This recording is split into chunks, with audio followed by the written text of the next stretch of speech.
que formamos parte del Instituto Estatal Electoral y de Participación Ciudadana de Nuevo León, te agradezco mucho que aceptes esta invitación para acercarnos contigo al sueño de alcanzar las estrellas y comenzar a reflexionar un poco sobre lo que es la política espacial. Muchas gracias, Carmen Félix. Es un honor poder conocerte gracias a la tecnología que nos permite coincidir por acá.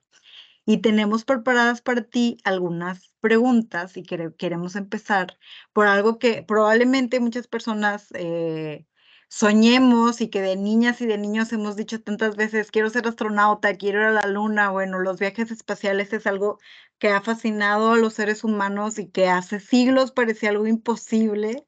Y aunque no parezca, pues el espíritu científico de las y los astronautas ha beneficiado a la humanidad con el desarrollo, el impulso de tecnología espacial. Todos los días hacemos uso de esas virtudes para conocer, no sé, el clima, ver el mapa en el teléfono y llegar a un lugar, atender la salud en comunidades que están muy remotas a través de telemedicina.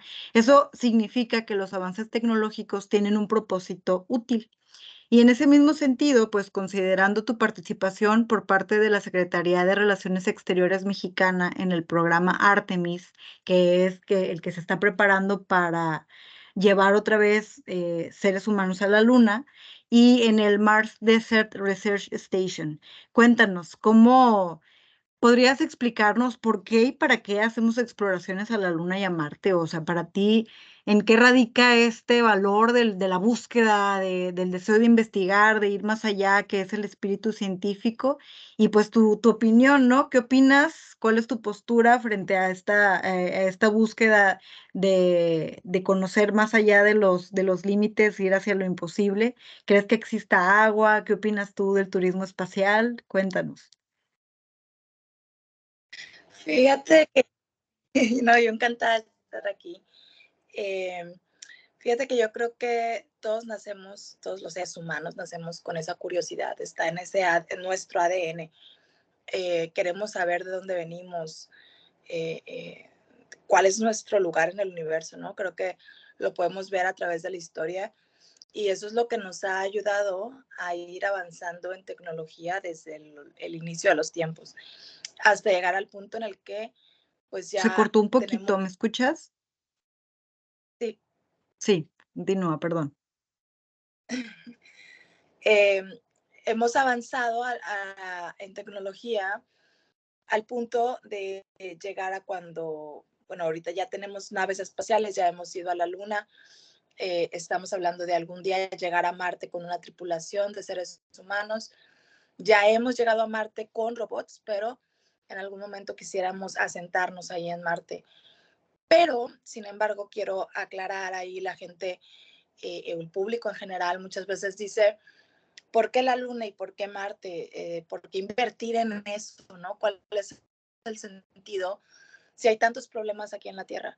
Y la verdad es que es importante resaltar que todo lo que se hace y todo lo que se investiga y todo el dinero que va para el desarrollo de tecnología para poder llevar a cabo estos viajes espaciales siempre tiene un reto para tecnología aquí en la Tierra. Todo lo que se desarrolla y todo lo que se investiga en el espacio tiene aplicación para beneficio de el día a día de la gente aquí en la Tierra, ¿no? Tú lo decías, todos hacemos uso de tecnología espacial todos los días. Los celulares que utilizamos son gracias a una evolución a final de cuentas, tecnología espacial, funcionan con satélites. A final de cuentas, los satélites iniciaron por la exploración espacial, por la parte de lanzamiento de estos cohetes para poner satélites en el espacio. Gracias a ellos también tenemos los mapas. Hacemos uso de los mapas en nuestro celular. Casi todas las personas, tú te subes a un taxi o a un carro, ¿no? Que te va a llevar a algún lado y ves que todos ponen su dirección en el mapa y todo esto lo tenemos gracias a la tecnología espacial. Esos son ejemplos sencillos de cómo todos los días utilizamos nosotros, ¿no? esta tecnología. Pero además, si nos vamos al tema de volver a la Luna y de algún día llevar seres humanos a Marte, es porque queremos explorar y tratar de entender aún más a detalle de dónde venimos y cuál pudiera ser el destino de la Tierra, porque sabemos que en Marte en algún momento hubo agua líquida corriendo en la superficie de Marte.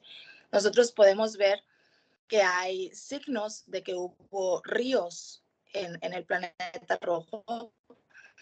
Entonces, ¿qué pasó? ¿Qué fue lo que provocó que Marte se quedara sin agua? ¿Por qué dejaron de correr esos ríos en el planeta al punto de llegar a la situación en la que está el planeta en este momento? Entonces, si nosotros pudiéramos recrear todo lo que ha pasado en el planeta Marte y darnos cuenta cuál fue su historia, podemos también entender en qué punto está la Tierra y cuáles son los posibles futuros, ¿no?, de nuestro planeta.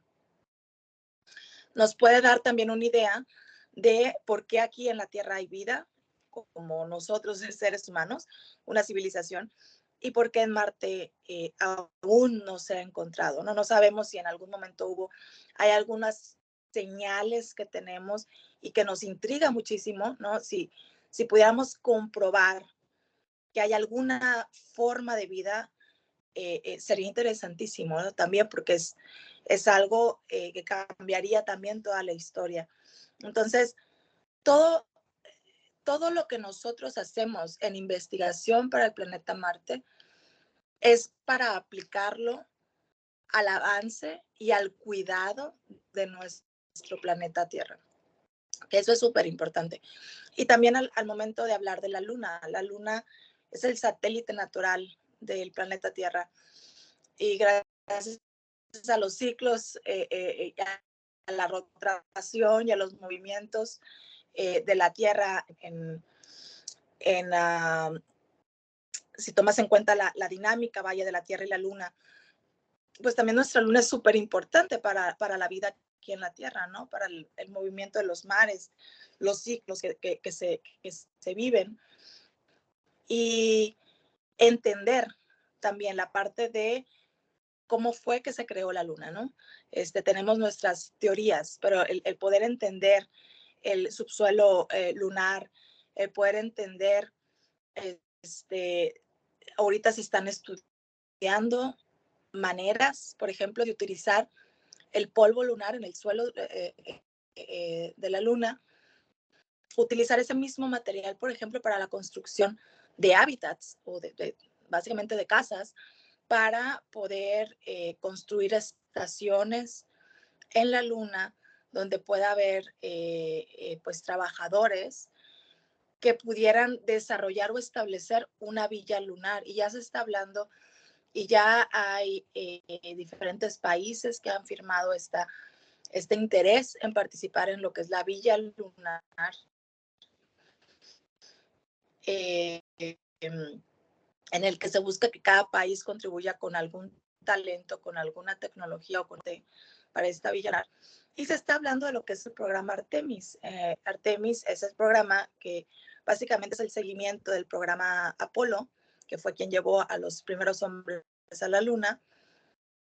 Y decir ahora con el programa Artemis, volvemos a la Luna. Es importante recalcar que una de las metas del programa Artemis también es llevar a la primera mujer a caminar sobre la Luna. Y no nada más ir y caminar, sino establecerse. O sea, llegar y establecerse, y hay toda una colaboración de distintos países en los que dicen, ok, yo puedo contribuir con esta tecnología, yo no me quiero quedar atrás y quiero también ser parte de este proyecto, pero ya a nivel mundial. El programa Artemis lo lidera, obviamente, Estados Unidos, pero el programa de la Villa Lunar se está hablando de un programa a nivel internacional. Entonces, ¿dónde queda Marte en todo esto? Estamos hablando de que el proyecto sería regresar a la Luna, establecernos ahí como humanidad y de ahí poder construir el programa o el proyecto hacia Marte.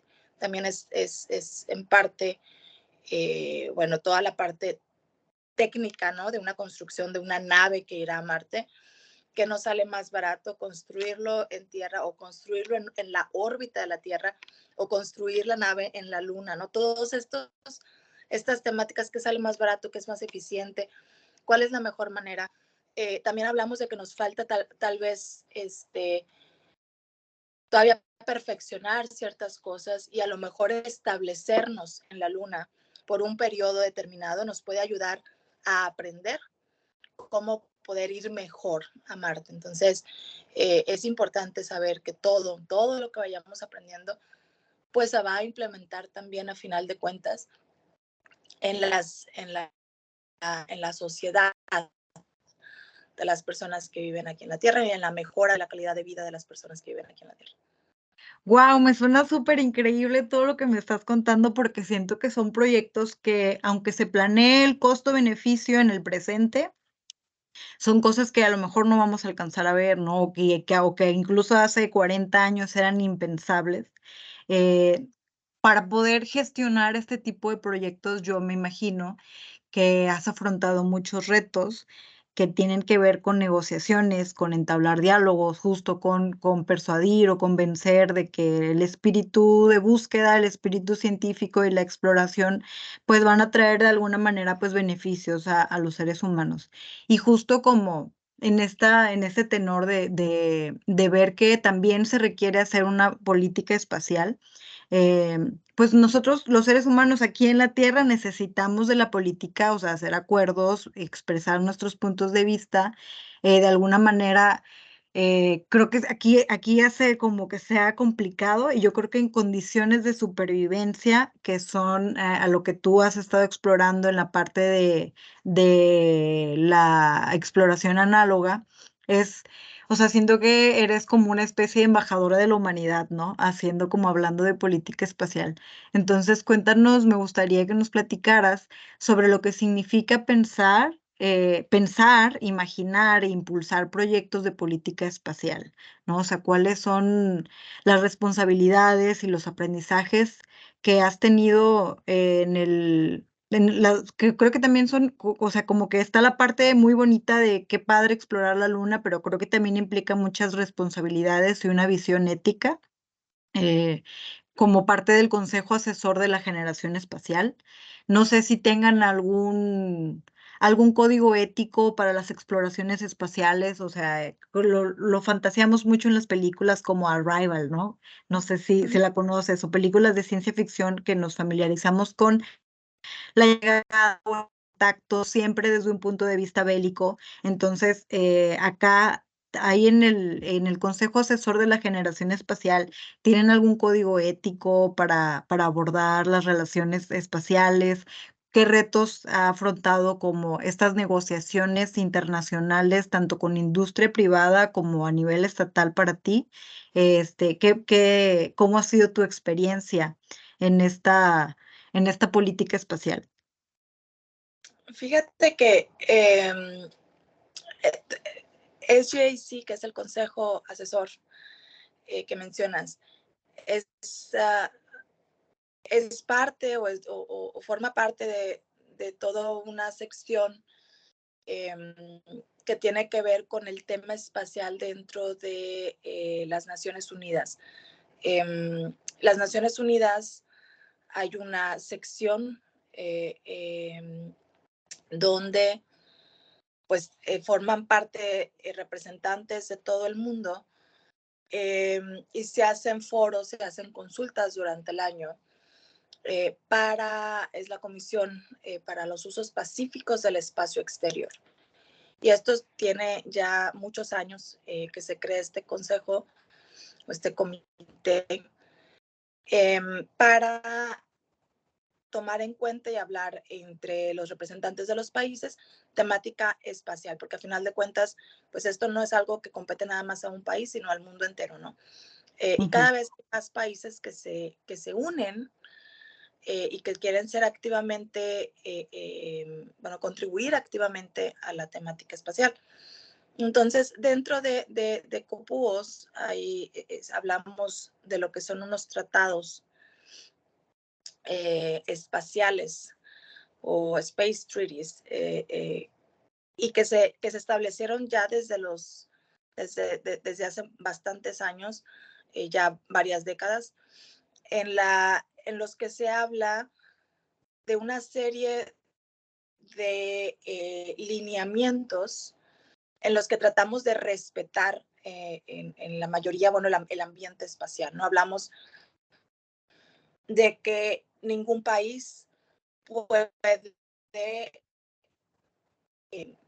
puede ser el dueño, por así decirlo, o puede declararse el dueño de un planeta, por ejemplo, de ningún cuerpo celeste. Y los cuerpos celestes abarcan, bueno, planetas, lunas, eh, meteoritos, Estrellas. asteroides. Entonces, en base a esto, hay una serie de tratados que, bueno, dicen esto es parte de la humanidad.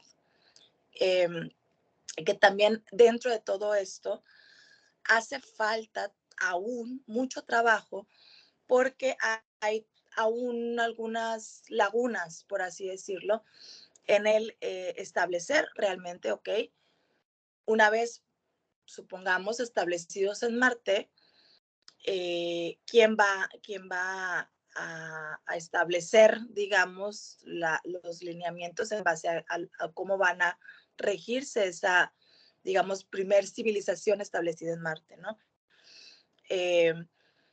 Se supone que nosotros estos códigos o estos lineamientos no podemos dañar o explotar los cuerpos celestes o los planetas. Entonces entra también este tema de minería espacial, porque hay empresas que están hablando de minar, de obtener, por ejemplo, los recursos que se encuentran en asteroides o en meteoritos. Entonces, es algo que en base a cómo va pasando, también se va actualizando, porque esto es algo muy nuevo, entonces es muy dinámico. Hay lineamientos, hay países, la mayoría de los países ya han firmado pues estos acuerdos, estos lineamientos. Hay algunos que no los firman, pero tampoco hay una manera de obligar a un país a respetarlos. Entonces, es toda una temática que es aún, por así decirlo, nueva, en la que se necesita reforzar y se necesita trabajar para poder establecer de manera ya legal, por así decirlo, o de manera más realista, de decir, ok, ya se, ya se planea establecerse en la Luna, cuáles van a ser las leyes, cuáles van a ser los lineamientos que van a regir en la Luna. Porque ya no estamos hablando de un país, ya no está pasando en el país X o el país Y y bajo las leyes de tal país. Está pasando en un cuerpo celeste que es fuera de nuestro planeta Tierra y en base a qué país va a regirse o en base a cuáles lineamientos y quién va a ser el organismo que coordina todo eso. Entonces, todo esto se está hablando, ya tiene muchos años que se hacen los foros y las consultas y el comité de COPU se llama, como parte de las Naciones Unidas. ¿No? Entonces, por ejemplo, México justo hace un par de años firmó los acuerdos de Artemis. ¿Y esto qué significa para México? Para México significa que en este programa Artemis, Estados Unidos, por ejemplo, ellos al momento de lanzar un cohete y de los astronautas que van allá a la Luna y regresan, en dado caso, si esta nave que regresa con los astronautas cae en territorio mexicano o cae en aguas de territorio mexicano, México está firmando en acuerdo al programa Artemis que México va a colaborar con Estados Unidos para la recuperación de esta cápsula que es propiedad del gobierno de Estados Unidos. que va a cooperar con el rescate tal vez de los astronautas y de la tecnología espacial que en este caso sería de Estados Unidos, ¿no? Entonces, esto lo tienen que hacer porque básicamente en caso de que pase un accidente y pierdan o entren en una órbita no planeada por alguna cosa que pase, pues los astronautas y esta nave pudiera caer en cualquier territorio. Entonces, Estados Unidos también al momento de decir, ok, ¿qué tal si cae en un territorio en el que el país vaya a decir, cayó en mi país y yo no permito que saquen nada de mi país, ¿no? Wow. Hacer. Se me Entonces hace, se me, tienen que también legalmente tienen que decir, ok, se está llevando este programa. Hay seres humanos que van a estar regresando desde el espacio, pero es una nave americana, son astronautas americanos y necesitamos la colaboración de los países en caso de, o sea, tienen que planear el A, B, C y D, ¿no? De todo lo que puede pasar. Entonces, en este sentido, México se unió a los acuerdos de colaboración dentro del programa Artemis. Y también se está hablando de algunas empresas en México interesadas también de llevar sus proyectos a la Luna, ya sea hablando de un futuro en una villa lunar o dentro del programa ya que se piensa de desarrollo pues de una comunidad ya más grande en la Luna, es decir, México pudiera colaborar con cierta tecnología, ya se está hablando, ya hay acuerdos. México tiene mucho, mucho talento y creo que en México hace falta impulsar mucho más la parte de tecnología espacial y la parte desde incluso la creación de leyes y reformas a la Constitución para que efectivamente se pueda asignar presupuesto a este tipo de proyectos, porque actualmente pueden haber muchas ideas, pueden haber muchos proyectos que quedan atorados y que se han estado quedando atorados en el tema de falta de presupuestos y que es un tema también que viene desde que no hay una plataforma o un marco legal para que estos proyectos dentro de México puedan desarrollarse de manera que pues podamos tener realmente un desarrollo fuerte y una industria espacial fuerte en México. Entonces es algo en lo que se está trabajando.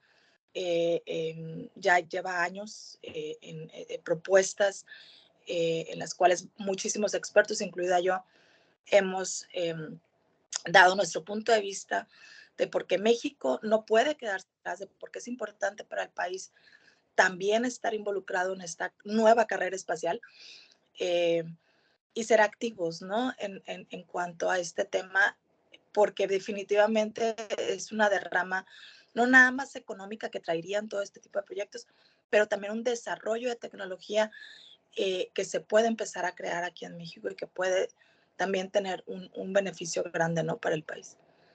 y de hecho, creo que tú formaste parte de la primera Asamblea Mexicana Espacial, que apenas tiene una modificación constitucional, tengo entendido que en el 2010, o sea, es algo que realmente tiene muy poco. ¿Cuál fue tu experiencia? ¿Qué retos afrontaste como en esta parte también de la política terrestre para crear pues son proyectos de presupuesto, ¿no? O sea, que una cosa también tiene que ver con que no vivimos en una sociedad eh, que impulse tanto el pensamiento científico, ¿no? O sea, estamos en desarrollo hacia ese camino.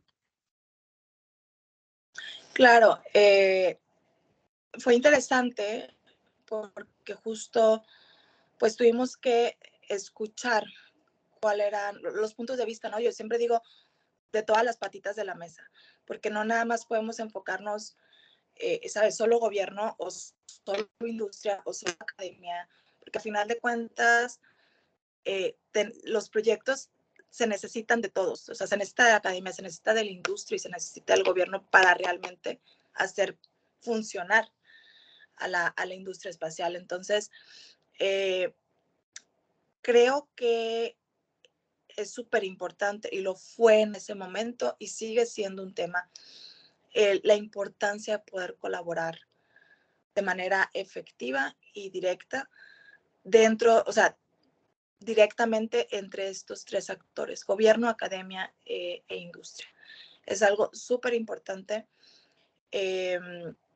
Retos que yo veía es, muchas veces se habla de proyectos y solamente academia quiere hacerlos, o solamente la industria quiere hacerlos, o solamente gobierno. Y yo creo que como país, si queremos avanzar en temática espacial, en estar a la vanguardia de la tecnología, en proyectos que estamos hablando que tienen impacto a nivel internacional, tenemos que darle más apoyo y más fuerza a la parte de colaboración entre estas tres patitas, porque creo que es la única manera que realmente se van a poder hacer las cosas. Antes, y te estoy hablando de los 60, 70, incluso 80, pues la industria espacial dependía únicamente del gobierno. Si vemos el ejemplo de Canadá, Estados Unidos, Europa, China, India, Japón. Pero actualmente, y tiene ya unos 15 años, que esto ya no funciona y que la industria espacial está funcionando en conjunto con la industria privada. Toda esta parte de la industria espacial comercial que ha estado creciendo en los últimos años y vemos el ejemplo en Estados Unidos que ya efectivamente está gobierno, pero gobierno subcontrata a una empresa que esa empresa es la que desarrolla y envía a los astronautas al espacio. Entonces, creo que es una manera también, bueno, tiene todos sus detalles, ¿no? Pero es una manera pues más efectiva también para que los proyectos espaciales tengan una continuidad y tengan pues acceso a presupuesto de alguna otra manera, ¿no? Que no se quede solamente en un proyecto de gobierno, sino que sea una colaboración y es una manera diferente que se han estado haciendo las cosas. Y bueno, actualmente Estados Unidos recupera su capacidad para enviar astronautas por unos casi 10 años. Estuvo dependiendo de sus propios astronautas. Ahorita ya la empresa SpaceX ha estado ya desde hace algunos años enviando astronautas americanos también a la estación espacial. Entonces, están cambiando las cosas, está evolucionando y creo que en su momento, bueno, hace más de 10 años que se trabajó en una política espacial mexicana. Yo creo que estas políticas también tienen que irse revisando, tienen que irse actualizando también conforme va cambiando pues los escenarios a nivel internacional, ¿no? Y hacia dónde van los proyectos y hacia dónde va la tecnología. Creo que es importantísimo que México no nada más podamos proponer proyectos, sino que se puedan aprobar, se puedan dar los presupuestos necesarios, que también todo esto va de la mano, creo firmemente, con la divulgación hacia el público en general, hacia los mexicanos, que entiendan y sepan cuál es el beneficio de estos proyectos, cuál es el beneficio para México y para ellos de que el gobierno pueda estar apoyando en tema de presupuestos para que algo espacial realmente despegue y tenga fuerza. Y era lo que comentábamos al inicio, ¿no? Gracias a la tecnología espacial se ha mejorado cirugías, por ejemplo, de cataratas. Hay doctores que ya con la parte de medicina que estudia el funcionamiento del ojo humano ha tenido avances y una comprensión más profunda de cómo funciona la vista de los seres humanos gracias a experimentos que se han hecho en el espacio y a observaciones de cambios que ha tenido astronauta en estancias de duración larga en el espacio. Saber que, por ejemplo, las mujeres y los hombres en ciertas cosas, su cuerpo reacciona distinto. Entonces, ¿por qué las mujeres reaccionan de cierta manera y los hombres de otra? Gracias a que hay astronautas viviendo en la Estación Internacional, han estado viviendo ahí continuamente por más de 20 años ya. Y dicen, bueno, ¿qué hacen, no? ¿Qué hacen los astronautas en el espacio? Pues hacen experimentos, hacen investigación, y gracias a toda esta investigación, pues se han abierto incluso mejoras en cirugías a corazón abierto, en herramientas, en cosas que los doctores utilizan para poder llegar a tener una cirugía más eficiente, más rápida, más segura. Gracias a la tecnología espacial podemos tener un aviso más exacto y más certero de, por ejemplo, los ciclones, el clima, cómo prepararnos, ¿no? También en la parte de manejo de desastres naturales, toda la parte de percepción remota, entender no nada más cómo manejar un área después de por ejemplo, terremoto, entender cuáles fueron los daños, entender cómo actúan de mejor manera los servicios de rescate, todo con las imágenes y con los datos que nos arroja la tecnología espacial. Y no sé si lo sepan que en uno de los terremotos del 2017, que fueron muy fuertes, se utilizó tecnología espacial para detectar si habían personas aún vivas debajo de los escombros. Entonces, todo esto normalmente no se sabe así al público en general, casi no se divulga, y creo que es uno de los errores, porque entonces tenemos, si no se conocen todos estos beneficios, pues difícilmente la sociedad va a estar a favor de cambios y a favor de que se aprueben o se apoyen esta temática de proyectos espaciales. Entonces, creo que va de la mano. Creo que México tiene que trabajar en todas estas reformas, en todas estas, impulsar todos estos cambios para que se pueda crear un ambiente que pueda permitir que la industria espacial pues pueda tener más frutos y consolidarse como una industria fuerte en México, pero también tiene que ir de la mano de la divulgación. Sí, estoy de acuerdo contigo en el punto de la divulgación para todo tipo de ciencias. Creo que es muy difícil que amemos y valoremos algo que no conocemos que nos aporta beneficios, ¿no? Y pasa en muchos sentidos. Y me gustaría detenerme en lo de divulgación, en la importancia de la divulgación. Pero también antes de continuar con eso, me despierta curiosidad de estos cambios que dices que hay como en la conducta, los cambios físicos que hay o que este tipo de investigaciones que se hacen del ser humano en unas condiciones distintas a las que ha crecido naturalmente, ¿no? Y pues sí, el universo es un misterio que apenas estamos aprendiendo a descifrar y desarrollando apenas las herramientas para entenderlo. Pues tú eres pionera en esta generación, ¿no? Que creo que son personas que tienen mucho entusiasmo, pero sobre todo que tienen mucha disciplina, pues para perseguir esos sueños y observar y conocer. Y yo creo que deben tener, no sé si mucha autorregulación emocional, mucho control mental, una gran disciplina. Me gustaría como en estas exploraciones análogas que tú has visto y que te ha tocado como ser observadora de personas en hacinamiento, o sea, que están encerradas mucho tiempo juntas, que pues no tienes, que creo que es un poco como que lo que nos pasó en la pandemia, ¿no? O sea, no hay movilidad, no tienes a dónde salir, son estados de la mente que se empiezan a alterar, que no, qué tipo de conflictos enfrentan en estas situaciones de supervivencia o como qué has observado que te parezca interesante en estas misiones análogas.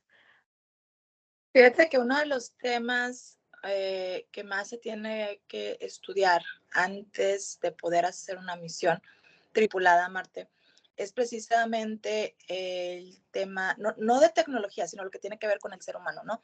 Ujú. Con la tripulación de astronautas que van a ir. Una es la interacción personas, o sea, saber o que se pueda pronosticar que este grupo de personas van a tener el menor conflicto o la menor chance de conflictos entre ellos, o sea, que sea un equipo que pueda funcionar o que se vea que funcione efectivamente.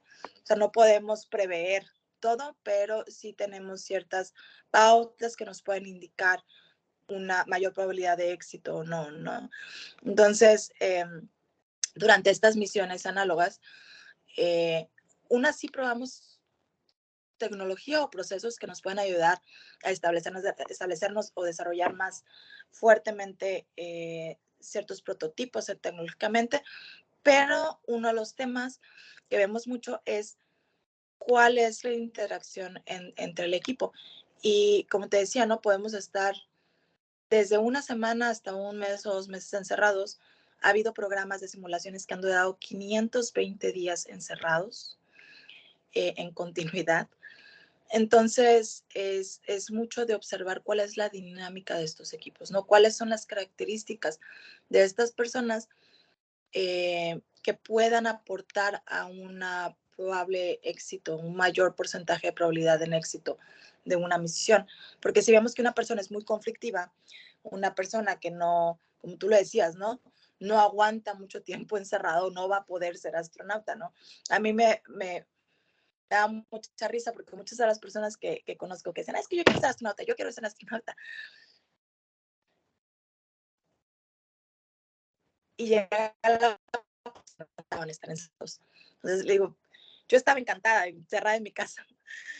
Me podía entretener muchísimas cosas dentro de casa, con proyectos dentro de casa, pero hay personas que no aguantan estar encerrados en un cuarto, no aguantan, o sea, necesitan salir, necesitan interactuar con otras personas, necesitan, es la personalidad también, ¿no? Entonces, sí tienes que, por ejemplo, si piensas en listarte para un posible viaje a Marte en el futuro, saber que no vas a ir y venir, es mínimo 2 años. Lo mínimo que puede durar esta misión son 2 años. Y son a lo mejor de entre 6 y 8 meses de duración, solamente de duración de la Tierra a que llegues a Marte. Y esos meses, tener en cuenta que vas en una nave de 2x2, o sea, básicamente es una latita, pues vas en una nave pequeña, que bueno, hablando de Marte, sí va a ser una nave grande, pero pues no va a ser, ¿sabes? Como del tamaño de un centro comercial, o sea, es grande, pero si tú te fijas, por ponerte un ejemplo, la Estación Espacial Internacional es grande, pero si ves realmente el espacio de las áreas para vivir de los astronautas, pues es un espacio pequeño, son tubos, realmente son como latitas en las que están flotando y se están moviendo. Y tienen que interactuar con los otros 5 astronautas y a veces por periodos muy cortitos, a lo mejor de 2 o 3 días, que llegan a ser hasta 11 personas o 12 personas cuando hay un empalme de tripulaciones en lo que llegan y se van los demás. Pero el saber que vas a tener que convivir con tu tripulación u 8 meses encerrados en un estado para vivir pues muy pequeño, ¿no? Y no es que si te enojas puedas salir a caminar y a despejarte y a tomar aire limpio y a un nivel de estrés que tal vez no muchos aguantan porque pues sabes que tú tienes que sobrevivir, tú y tus compañeros, con las habilidades y aptitudes que cada uno de ellos trae a la mesa, ¿no? O pone en la mesa como equipo. Tienes que confiar, aprender a confiar en tus capacidades y en las capacidades de tus compañeros.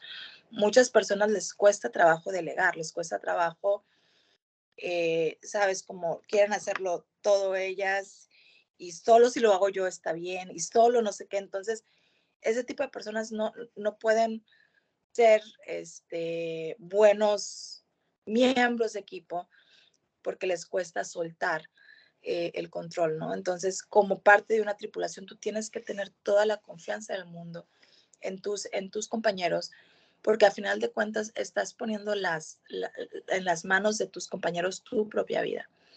Sabes que en caso de un accidente, en caso de que esté en una situación crítica, pues cada uno de los astronautas tiene que hacer su trabajo lo mejor posible y tienes que confiar en que el compañero de al lado tiene la capacidad de realizar el trabajo sin estarlo tú supervisando, ¿no? O sea, cada quien tiene que echar a andar las cosas y también, ¿no? O sea, si se descompone algo, saber que lo tienes que resolver con las herramientas que tienes a la mano. No puedes, se te rompe algo, no puedes ir a la ferretería y comprar partes o comprar algo nuevo. Es dentro de tu nave, tienes absolutamente todo lo que se va a necesitar para vivir 2 años, ¿no? Hasta tu regreso o más. Entonces, pues sí, en la parte de confianza, en la parte de la dinámica de equipo, es muy importante, pero también la parte psicológica, mental, el entrenamiento, digamos que, pues básicamente cuando se selecciona un astronauta ya se le ve el perfil, ¿no? De estas personas que tienen una mayor capacidad de autocontrol, una mayor capacidad de discernimiento y de resolución de problemas.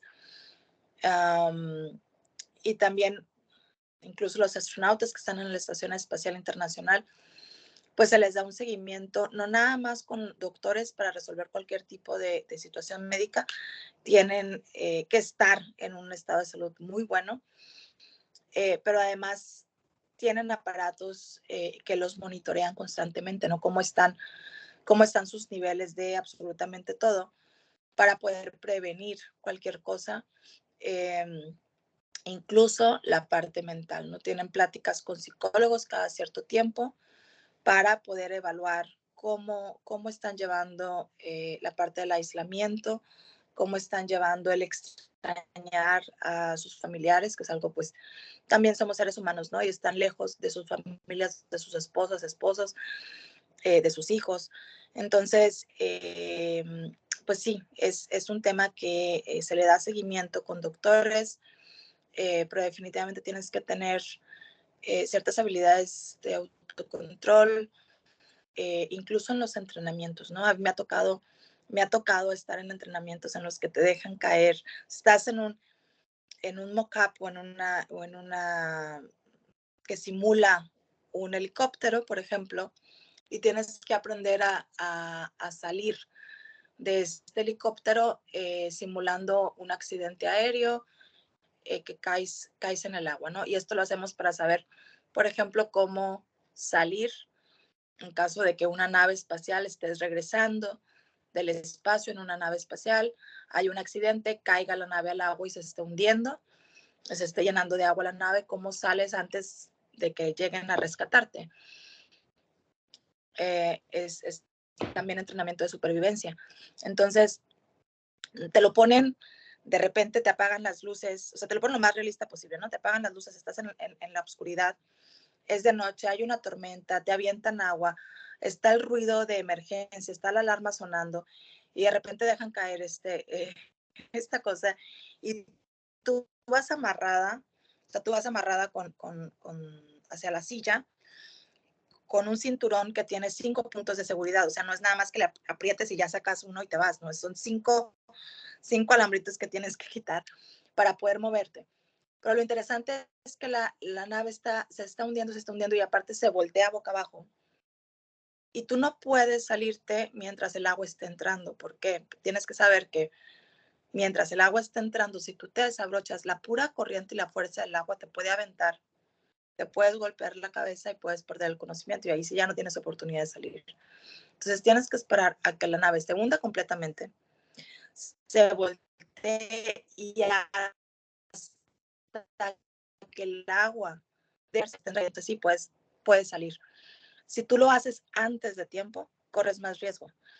Pero para mantener tu control y tu calma interna, para poder hacer las cosas efectivamente, pues tienes que ejercer un autocontrol, ¿no? Tienes que ejercer la parte de respirar en el momento que tienes que agarrar aire, porque aparte no tienes oxígeno extra, tomar aire, una bocanada de aire, esperar a que pase toda la tormenta, por así decirlo, que en la que entre el agua, se voltea la nave y todo.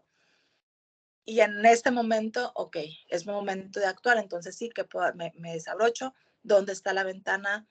Si es a un lado, la que tienes al lado, si se puede abrir, o si tengo que ir y cruzar y buscar una ventana que sí se pueda abrir para nadar a la superficie. Y obviamente, en este momento en el que estás cayendo, se está llenando de agua, estás escuchando la sirena, te está cayendo aparte agua de lluvia o de tormenta helada, estás escuchando gritos y demás. No es fácil como bloquear todo eso de tu mente y que no entres en pánico automáticamente. En el momento en el que tú entras en pánico, también el oxígeno que tu cuerpo tiene en el momento de acelerarte, pues ese oxígeno te dura mucho menos. Entonces, es autocontrol, es el saber confiar en que sabes qué es lo que tienes que hacer. O sea, es lo mismo, confías en tu capacidad, tu entrenamiento y confías en que eres capaz de salir vivo de la situación, ¿no? ¿Por qué? Porque conoces la nave, conoces todo alrededor, incluso aunque estamos completamente a ciegas, ¿no? O sea, no hay luz externa, no están las luces prendidas, están las luces apagadas. Entonces, todo eso es entrenamiento para saber qué tipo de persona puede aguantar ese estrés, qué tipo de persona, porque aún y que todo esto es un entrenamiento, sí hay un riesgo, porque sí hay agua, sí te estás hundiendo, sí, o sea, sí está pasando todo eso, sí es no te estás cayendo un helicóptero como tal, no es un accidente aéreo como tal, pero el agua o sea, sí tienes que agarrar el oxígeno y quedarte con o sea, aguantarte la respiración, o sea, sí tienes que moverte rápido, porque efectivamente si no te mueves rápido te atoras ahí, pues hay riesgos, ¿no? Entonces, todo lo que hacemos es para tratar de mejorar y prever cómo podemos hacerlo mejor en un viaje real, ya sea a la Luna, ya sea en baja órbita, a la Estación Espacial Internacional o a un futuro viaje a Marte. Pero definitivamente, sí, estas características de una persona que sepa trabajar en equipo, una persona que sepa reaccionar en calma ante momentos muy críticos y difíciles. El poder decir, ok, estás en una situación en la que tu vida está en riesgo, en la que efectivamente si no actúas de la manera correcta te puedes morir. Es una característica muy importante, o sea, saber que esa persona aún y en momentos de crisis va a reaccionar con la cabeza fría y decir, ¿qué es lo que tengo que hacer para salir de la situación y estar a salvo? No, no puedes echarte a llorar o a la desesperación o al pánico inmediatamente, ya después eso si quieres hacerlo después vendrá, pero necesitas reaccionar y saber cómo sobrevivir con lo que tienes en el momento y manejar la situación lo mejor posible. Y eso sí es algo indispensable para cualquier astronauta.